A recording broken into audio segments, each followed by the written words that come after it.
तो इस प्रकार गरीबदास जी को परमात्मा ऊपर लेकर गए, ब्रह्मा विष्णु महेश का लोक दिखाया, धर्मराज का लोक दिखाया, ये नकली सतलोक दिखाए और यहाँ के ये स्वर्ग लोक दिखाए, नरक लोक दिखाए, इंद्र का लोक दिखाया, सभी ऊपर को लेकर गए, जहाँ काल रहता है वो स्थान दिखाया और 11वां द्वार पार करके अक्षर पुरुष के लोक में प्रवेश किया। फिर 12वां द्वार पार करके सतलोक के अंदर प्रवेश हुए, भंवर गुफा के पार करके ऊपर पहुंच के जब परमात्मा जाकर के अपने ही दूसरे स्वरूप पर चवर करने लगे, क्योंकि परमात्मा में एक शक्ति होती है, एक सिद्धि होती है, एक सिद्धि जो बहुचोले धार है। तो परमात्मा अन्य रूप बनाकर नीचे आते हैं और एक रूप में सिंहासन पर वहाँ विराजमान होते हैं। जो सिंहासन के ऊपर राजा के समान मुकुट पहने हुए, छत्र के नीचे बहुत बड़े गुम्बज के अंदर परमात्मा वहाँ बैठे थे सिंहासन पर, उनके एक रोम में करोड़ सूर्य मिला दे करोड़ चंद्रमा, इतनी रोशनी थी उस परम पिता की। और नीचे से जो जिंदा महात्मा के रूप में वही परमात्मा अपना अन्य रूप धारण करके गए थे, अन्य वेश में, वो जिंदा महात्मा का रूप था। जिंदा कैसे होते हैं? मुसलमानों के अंदर जिंदा महात्मा होते हैं, काला टोप पहनते हैं छोटे से वाला, एक काला ही ओवर कोट पहनते हैं घुटनों से भी नीचे तक, पिंडलियों तक का, और एक कच्छा पहनते हैं घुटनों तक का। ऐसी वेशभूषा वाले को जिंदा महात्मा कहते हैं। जैसे कोई गिरी है, पुरी है, उनकी पहचान अलग है, कोई वैष्णव साधु है उसकी अलग पहचान है, ऐसे जिंदा महात्मा के रूप का अलग पहचान है। तो वहां परमात्मा ने जाकर के एक चंवर रखा था। कबीर परमात्मा जो नीचे से गए थे वो चंवर उठाकर उस सच्चे दरबार से और अपने ही दूसरे रूप जो सिंहासन पर विराजमान थे डबल रोल करने लगे, उनके ऊपर चंवर करने लगे ऐसे।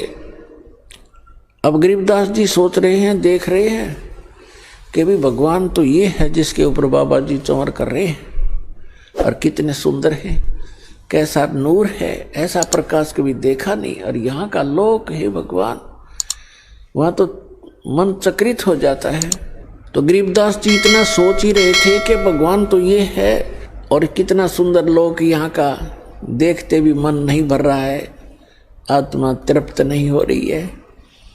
कभी उस सुंदर मनोहर लोक को, द्वीप को देख रहे हैं, वहाँ के नज़ारा देख रहे हैं, कभी परमात्मा के चेहरे को देख रहे हैं जैसे बालक देखा करते हैं।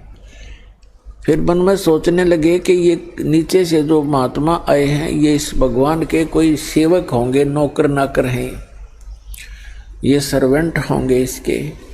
इतना सोच ही रहे थे। वो असंख्य ब्रह्मांड के सिंहासन पर विराजमान जो तेजों में रूप था भगवान का, वो खड़ा हुआ और ऐसे प्रार्थना करके कहा, विराजिए भगवान। जिंदा महात्मा के रूप में मालिक उस पर बैठ के असंख्य ब्रह्मांड के सिंहासन पर, और वो तेजों में शरीर जो खड़ा होकर के चंवर लेकर के जिंदा महात्मा जो सिंहासन पर विराजमान थे चंवर करने लगे। अब गरीबदास जी सोच रहे हैं कि बाबा जी तो बड़ांडी भाई, इस पर भगवान चंवर करे, इसका पूजा सेवा कर रहा है। इतना सोच ही रहे थे, इतने में तेजों में शरीर जिंदा वाले स्वरूप में समा गए और अकेले जिंदा महात्मा के रूप में परमात्मा असंख्य ब्रह्मांड के कंट्रोलर और सृजनहार के सिंहासन पर बैठे, और उनका इतना ही तेजों में शरीर हो गया। तब परमात्मा ने कहा कि गरीबदास बेटा, ये तुम्हारा निज स्थान है, यहाँ वैसी ही सृष्टि है, नर और नारी हैं, ये कितने सुंदर बाग बगीचे भरे पड़े हैं, कितनी सुंदर महक उठ रही है वहाँ पर, और कितनी प्यारी प्यारी आवाज घंटियां बज रही हैं, यहाँ पर धुन हो रही है। ओए होए। अब गरीबदास जी से कहा कि बेटा मैं बनारस के अंदर, काशी के अंदर 120 वर्ष जुलाहे के रूप में, धानक रूप में रहा था और मैंने वहां अपना प्रचार किया। एक धर्मदास नाम के वैसे थे, सेठ थे, उनको मैं मिला, उनको बहुत अच्छी तरह समझाया और बेटा 120 वर्ष वहां रह करके मैं फिर वापस यहाँ आ गया था। अब तुझे इसलिए लेने गया मैं कि आप भगवान को पहचान कर संसार में जाकर के आंखों देखी महिमा का वर्णन करोगे, ताकि आने वाले समय में परमात्मा के बच्चे, मेरे बच्चे मुझे पहचान सकेंगे।